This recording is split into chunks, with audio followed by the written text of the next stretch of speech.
All right, joining us on Skype is the Director of Middle East Consultancy Service, Dr. Rabwar Fatah. Many thanks for coming on the program. Abdel Fattah was very prominent during the 2011 revolt that toppled Hosni Mubarak. Do you think that they will get a fair hearing? I don't think so. I don't think so. I don't think that sentencing somebody for a protest 3 years is justified. I don't know how the court came around that number. And then it's not only of course just himself. There are 23 of them, and they also fined about $1,400 each. I cannot justify that, especially somebody so prominent who had a prominent role. I would have expected the Egyptian authority give him like a political post, because this is a public figure. He's not a violent figure. I understand he took part in a protest, and the sentence mainly based on that this protest was not a legal protest.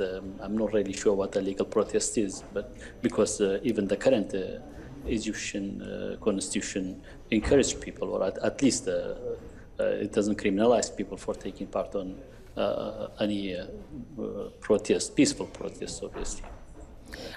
Dr. Fatah, tell us more about the military joining hands with the police.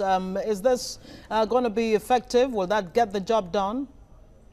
I don't. I think that the main problem with the current authority is a military authority, and treat every issue as a security issue.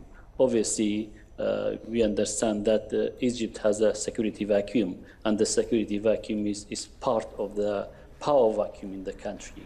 And the power vacuum arises from the fact that many of the groups that took part in the election were banned from taking part in the election and the political process.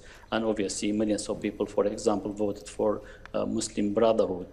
They could have not just disappeared or dissolved overnight. They are still out there, and they are still unhappy about what's happening now, and the fact that they cannot have a voice under the current rule, and that just creates a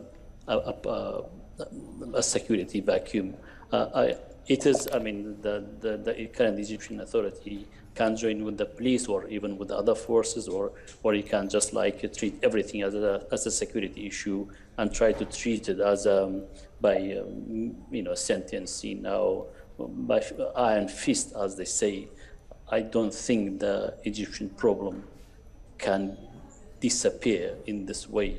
The only way forward, I think we have said this on this program a number of times, it's bringing every party, all right, Dr. Fatah, party to the political process. All right, Dr. Fatah. Now, having a law that prohibits protest, ordinarily this is a tool that regular citizens use to express their grievances to the authorities, and now the government has a law that curbs it. What does this say of the Egyptian authority? Well, it simply say they are not interested in listening to people. In a democratic civil society, for example, this country I live in, Britain, the authorities and civil societies encourage protests, because a peaceful protest is an important tool for the authorities to hear the people's grievances and the people's demand. If there is, for example, if there's a protest, hundreds of thousands of people take part on it. Obviously, the authority must listen to that. If this is banned, I'm not sure we are losing a major loop or a major contact between the authority and the people. I